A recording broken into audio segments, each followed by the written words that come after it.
जनता TV देख रहे हैं आप, आपके साथ में हूं खुशबू पांडे। खबरों की शुरुआत करेंगे बड़ी और अहम जानकारी के साथ करेंगे। इस वक्त की बेहद अहम जानकारी से हम आपको रूबरू कराएंगे। ये बड़ी खबर, सेब के मुद्दे पर मंत्री ने बैठक की है। तो आपको बता दें कि बागवानी मंत्री ने बैठक की है। बागवानी मंत्री की अध्यक्षता में ये बैठक हुई है। तो आपको बता दें कि 24 किलो अपार सेलिंग हटाने को लेकर मंथन हुआ है बैठक में नहीं निकला कोई अंतिम फैसला। तो आपको बता दें कि बागवानी मंत्री ने बैठक की है, जगत सिंह नेगी ने बैठक की है। तो आपको बता दें कि बैठक में विधायक भी मौजूद रहे। लगातार सेब पर सियासत यहां पर देखने को मिल रहा। सेब के मुद्दे पर मंत्री ने बैठक की है। बागवानी मंत्री की अध्यक्षता में यह बैठक हुई है। 24 किलो अपार सेलिंग हटाने को लेकर यहां पर चर्चा की गई है। बैठक में अंतिम फैसला नहीं निकल पाया है। हालांकि कल फिर बागवानी मंत्री ने बैठक बुलाई। तो आपको बता दें बागवानी मंत्री जगत सिंह नेगी ने बैठक की है। सेब के मुद्दे को लेकर यहां पर बैठक की गई है और बैठक में अब तक कोई अंतिम फैसला नहीं आ पाया है। बागवानी मंत्री ने फिर कल बैठक बुलाई है। 24 किलो अपार सेलिंग हटाने को लेकर यहां पर मंथन किया गया है।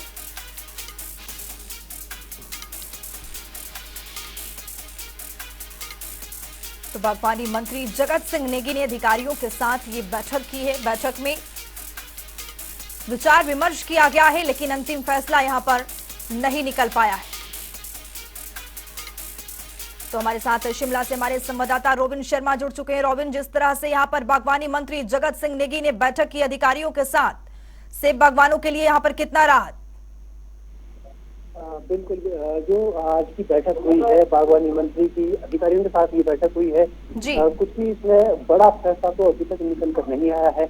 बात की जा रही थी कि जो भी प्रदेश सरकार ने अपने आखिरी बजट सत्र के आखिरी दिन प्रदेश में वजन के हिसाब से सेब बेचने की बात कही थी, जिसके बाद सबसे बड़ा जो इस वक्त बात बहस छिड़ी हुई है वो इस मुद्दे पर है कि 24 किलो की जो अपर सीलिंग लगाई है प्रदेश सरकार की, उसने उसे हटाने को लेकर एक दरखास्त जो है लगातार सामने आ रही है, लेकिन उस पर अभी तक कोई भी अंतिम निर्णय नहीं हुआ है। ये सबसे बड़ी खबर है। और वहीं इसको लेकर एक और बैठक होगी जिसमें बागवानी मंत्री ने बताया कि इसमें विधायक भी शामिल होंगे। तो ऐसे में अब देखना होगा कि कल क्या फैसला निकल कर आता है, क्योंकि सेब सीजन जो है बिल्कुल शुरू हो चुका है। जी, देखना ये बेहद अहम होगा कि क्या कुछ निकलकर बैठक से सामने आता है। रोबिन शर्मा, तमाम जानकारी के लिए बेहद बेहद शुक्रिया आपका। तो आपको बता दें कि बागवानी मंत्री जगत सिंह नेगी ने यहाँ पर बैठक की है और बैठक में अंतिम फैसला अभी नहीं हो पाया है। 24 किलो अपार सेलिंग हटाने को लेकर यहाँ पर विचार विमर्श किया गया है। बैठक में अंतिम फैसला का इंतजार करना होगा, क्योंकि बागवानी मंत्री कल भी बैठक बुलाए हैं। एक और बड़ी खबर से हम आपको रूबरू कराएंगे। बेहद अहम जानकारी से हम आपको रूबरू कराएंगे। बड़ी खबर, सुखू सरकार जल्द लेगी ये बड़ा फैसला। आउटसोर्स भर्ती बंद करने की तैयारी कर रही है। तो वहीं आपको बता दें कि सरकारी क्षेत्र में नई नीति के तहत ये भर्तियां होगी। बेहद अहम जानकारी, आधिकारिक स्तर पर हो चुकी है बैठक। 30,000 आउटसोर्स कर्मी दे रहे हैं सेवाएं। तो आपको बता दें मल्टीपर्पज वर्कर्स की भर्तियां पॉलिसी बनाकर यहां पर बैठक की जाएगी। तो लगातार युवाओं के शोषण पर सरकार ये बेहतर कदम उठाते हुए आउटसोर्स भर्ती बंद करने की यहां पर सुखू सरकार की ओर से तैयारी चल रही है। सरकारी क्षेत्र में नई नीति से भर्ती की जाएगी। ये बड़ी खबर से हम आपको रूबरू करा रहे हैं। बेहद अहम जानकारी, वर्कर्स की भर्तियां पॉलिसी यहां पर बनाकर भर्ती की जाएगी। सुखू सरकार जल्द इस पर मुहर लगा सकती। ये देखना दिलचस्प होगा कि इस भर्ती से युवाओं का शोषण बच पाता है या नहीं। लेकिन सरकार की ओर से यह बेहद तैयारी की जा रही है कि युवाओं को किसी तरह से इसका फायदा मिल सके।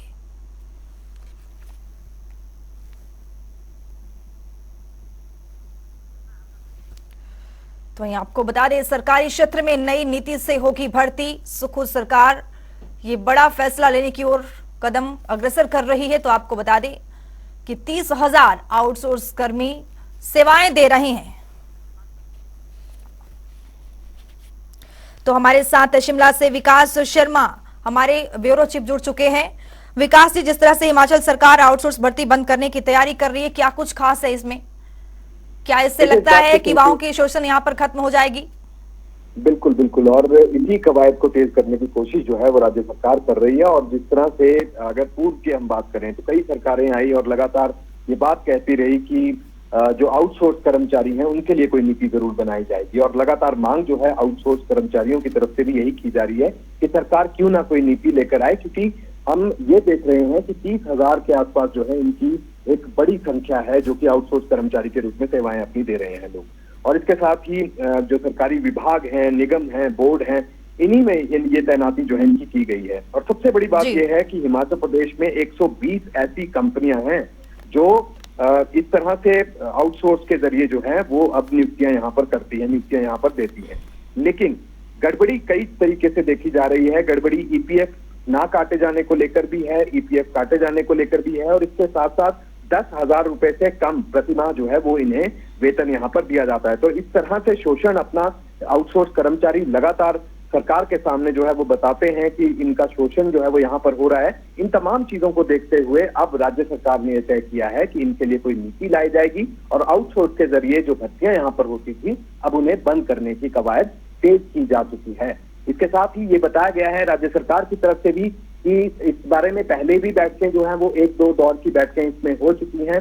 आने वाले समय में जरूर कोई एक पुख्ता रूप से कोई दस्तावेज लाकर फिर नीति जो है वो इस बारे में बनाई जाएगी। और इसके साथ ही जो मल्टीपर्पज वर्कर्स हैं इनकी भर्ती के लिए भी कोई नई नीति लाने की आवश्यकता है जो राज्य सरकार देख रही है, और इस बारे में कई विभागों के प्रस्ताव जो है वो भी सामने आए हैं और इसे अब अंतिम रूप देने की आवश्यकता है। लिहाजा जैसे ही मुख्यमंत्री शिमला वापस लौटते हैं निश्चित रूप से इसके ऊपर बैठक होगी और आगे इसके ऊपर जो है वो कदम बढ़ाया जाएगा और आने वाले समय में एक अच्छी नीति, बड़ी नीति लाने का दावा जो है वो राज्य सरकार यहाँ पे कर रही है। जी विकास, एक चीज और कि सुखू सरकार जब चुनाव से पहले सुखू सरकार ने ये युवाओं को लेकर भर्ती को लेकर यहाँ पर वायदे की थी, क्या उसके ओर ये कदम बढ़ाया जा रहा है?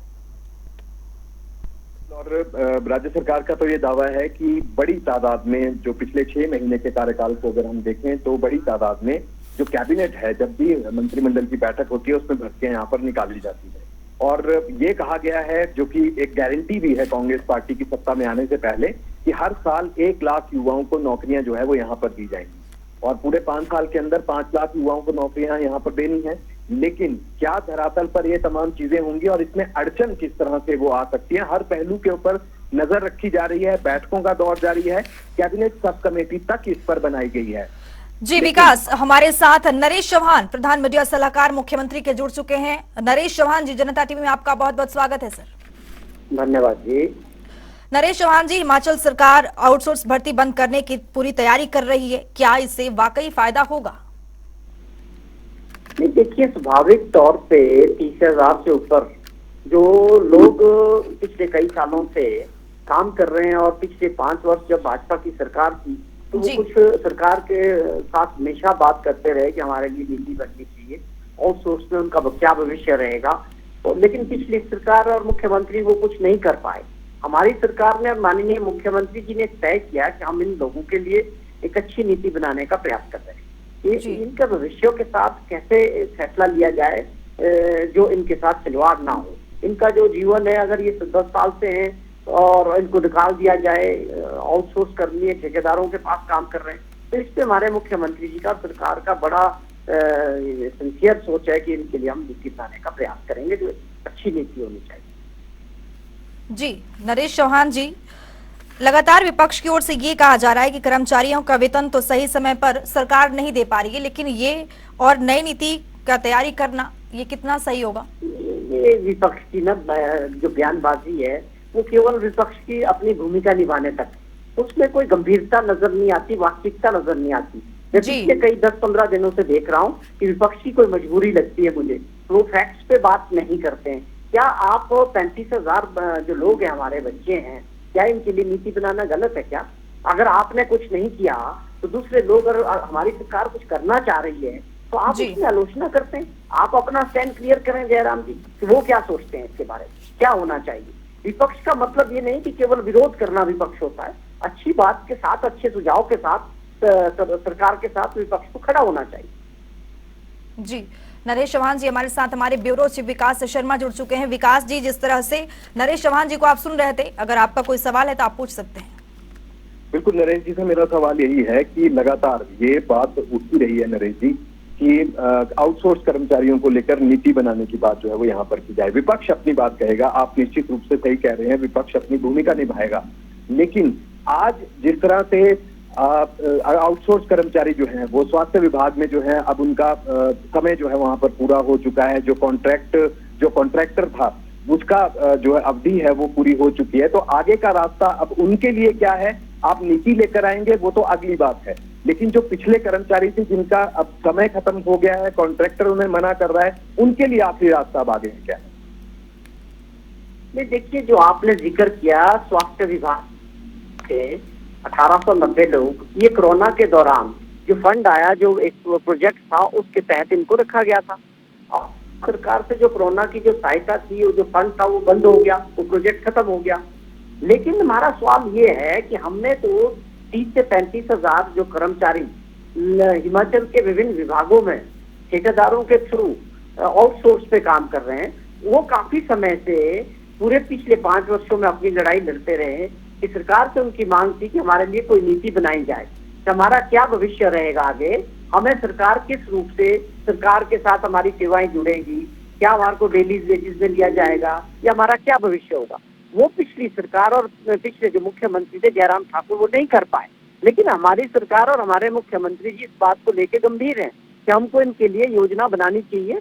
अभी हमारी सरकार को 5-6 महीने मैं बात कर लूंगी, बोल दे। हमको लोगों ने 5 साल के लिए मत दिया है, 5 साल के अंदर हम हर चीज को आगे बढ़ा रहे हैं और पूरी हर तरह से सब कमेटियां बन चुकी है और हर काम पे काम आगे बढ़ रहा है। तो हमें उम्मीद है कि अच्छे फैसले आएंगे और इनके भविष्य के लिए अच्छा फैसला होगा। ये माना जाए कि राज्य सरकार ठेकेदारी प्रथा को खत्म करना चाह रही है, इस बारे में क्या कहते हैं? नहीं, सवाल ठेकेदारी प्रथा का नहीं, सवाल इनके भविष्य का है। सवाल ये है कि आप इस बात को अच्छी तरह समझते हैं कि कुछ लोग 10-10 सालों से ठेकेदारों के थ्रू काम कर रहे हैं और उनका वेतन नहीं बढ़ता है और उनका आगे कोई स्कोप नहीं है कि क्या आप आगे जाके कभी रेगुलर होंगे या सरकारी कर्मचारी होंगे या आपका वेतन बढ़ेगा। उनकी कई और डिमांडें हैं कि भाई जो ठेकेदार है वो अपनी कमीशन ले रहे हैं। तो सरकार भी ये देख रही है, सब चीजों का अध्ययन कर रही है कि किस तरह से इस ठेकेदारी प्रथा से बचा जाए और लोगों का शोषण ना हो और उनके जो अधिकार है उनको किस प्रकार से नीति में लाया जाए। जी, नरेश चौहान जी और विकास शर्मा जी, यहाँ पर समय की बेहद कमी है, आप दोनों का बहुत बहुत शुक्रिया।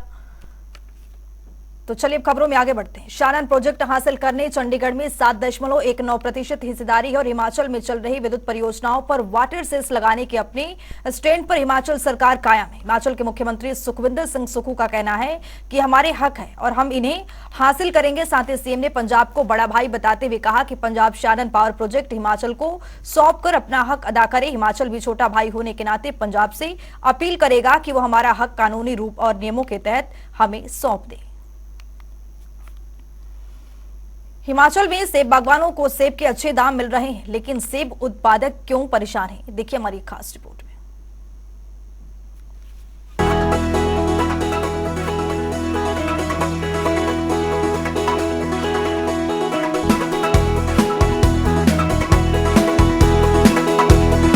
सेब की शुरुआती किस्मों के दाम अच्छे मिल रहे हैं, ऐसे में सेब उत्पादक खुश हैं।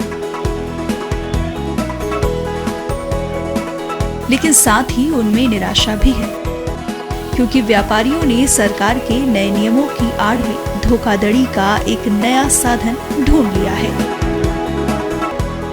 सेब उत्पादक आने वाले दिनों में व्यापार और बाजार को लेकर चिंतित हैं, क्योंकि ग्रेडर्स द्वारा कम वजन देने के कारण उन्हें काफी नुकसान हो रहा है। ये किसान इस मामले पर सरकार से हस्तक्षेप की मांग कर रहे हैं। जानिए उनका क्या कहना है। अभी जो देखा जाए, अभी तो स्टार्टिंग स्टेज शुरू है सीजन की। सीजन अभी जो है, अभी अर्ली जो वैरायटियां हैं वो तैयार हुई है, जैसे नाशपाती हो गया, टाइडमैन हो गया, समर क्वीन हो गया। ये वैरायटी वो भी लो एलिवेशन के जो एरिया है वहाँ से अभी सेब आ रहा है। तो जैसे हमारा लो एलिवेशन में चुराग आ गया, बक्साड़ एरिया हो गया, करसोग की जो लो एलिवेशन वाले एरिया वहाँ से सेब आ रहा है। तो इसमें सबसे पहले कन्फ्यूजन तो ये है कि जो इस बार जो रूल चेंज हुआ है, इस बार जो सेब पेटियों के हिसाब से ना बिकने के बजाय बल्कि किलो के हिसाब से बिक रहा है। तो सबसे बड़ी कन्फ्यूजन इस बार जो है वो ग्रोवर में ये है कि वो पेटियों को डिसाइड नहीं कर पा रहे कि किस तय में भरें। पहले वेट 24-25 किलो से ऊपर जाता था, और डिमांड भी मार्केट में रहती थी, जितना ज़्यादा आपका वेट होता है उस हिसाब से आपको रेट मिलते थे। बट इस बार गवर्नमेंट ने स्ट्रिक्ट रूल अप्लाई किया है कि आपका 24 किलो से ऊपर विद कार्टन जो बॉक्स है वो नहीं जाना चाहिए। तो एवरेज आपका कार्टन काट के 2 किलो कार्टन का हो गया, उसको काट के फिर 22 किलो का आपका फ्रूट रहता है। तो इसमें कन्फ्यूजन ये है कि किसान तो ये पहले तो उस भरने में समस्या आ रही है कि 5 लेयर भरे, 6 लेयर भरे, अब लो ग्रेड रखे, उसके दाम मार्केट में मिलेंगे कि नहीं मिलेंगे। अगर हाई ग्रेड रखते हैं तो फिर वेट उसका ऊपर चढ़ जाता है। बस सबसे बड़ी कन्फ्यूजन ये है। वहीं हिमाचल प्रदेश के बागवानी मंत्री ने भी इस पर प्रतिक्रिया दी है, जिसमें उन्होंने इस पर विचार करने की बात कही है। अब कोई नया हम कोई स्कीम शुरू करते हैं, कोई ना कोई उसमें जो है कमियां रह जाती है और कमियों को दूर किया जा सकता है, कोई बड़ी बात नहीं है। अभी ये जो हमने स्कीम लाया था बाय वेट का, और 24 किलो हमने कहा कि यूनिवर्सल कार्टन में जो है 24 किलो ही आता है। 24 किलो मतलब बारदाने के साथ आता है। एप्पल जो आता है तो 22 किलो और थोड़ा सा ज़्यादा आता है, तो 2 किलो का जो है उसमें बारदाने का रहता है। तो हमने कि फसल डैमेज ना हो, यूनिवर्सल कार्टन में मैक्सिमम जो वेट है इसीलिए हमने 24 का एक पैमाना रखा कि मार्केट में ना आए।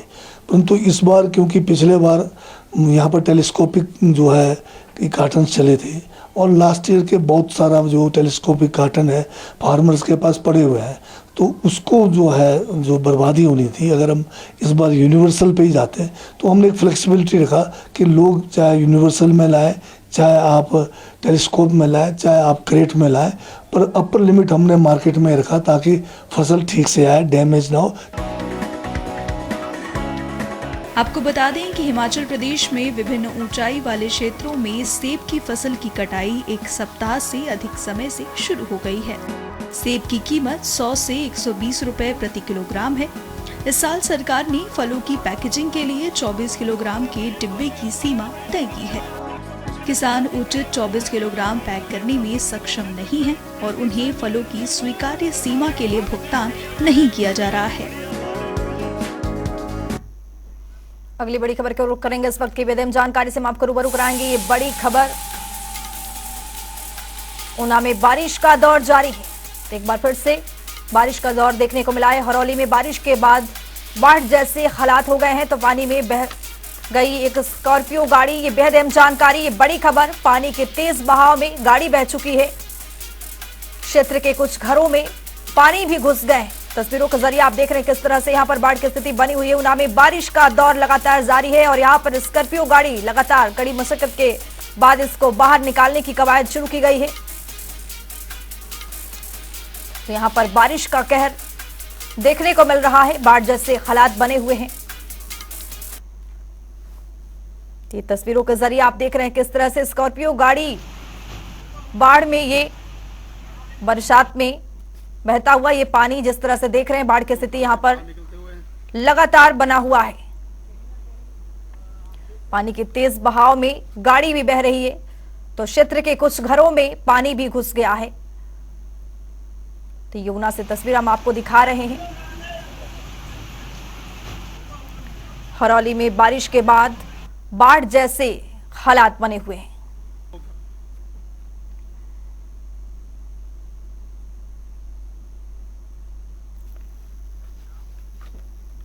तो चलिए अब खबरों में आगे बढ़ते हैं। हिमाचल के कई हिस्सों में आज सुबह से बारिश का दौर जारी है। वहीं मौसम विभाग ने अगले 5 दिन के लिए भारी बारिश का येलो अलर्ट जारी किया है। मौसम विभाग केंद्र विज्ञान ने शिमला के निदेशक डॉक्टर सुरेंद्र पाल ने सैलानियों से भी सावधानी बरतने की अपील की है। बारिश की वजह से प्रदेश की 27 सड़कें यहां पर बंद पड़ी हैं। तो लगातार मौसम विभाग फिर से प्रदेश में मानसून सक्रिय होने जा रहा है और अगले 4 से 5 दिन जो है प्रदेश के लगभग काफ़ी एरियाज में और लगभग सभी जगह पे बारिश होगी। और इसके चलते हमने येलो अलर्ट्स जो है रखे हुए हैं लो और मिड हिल एरियाज में। और 7 तारीख के बाद जो है बारिश की जो गति है उसमें भी बढ़ोतरी होगी, इंटेंसिटी भी ज़्यादा होगी, डिस्ट्रीब्यूशन भी ज़्यादा होगा और कुछ जिलों में हैवी रेनफॉल होने वाली है।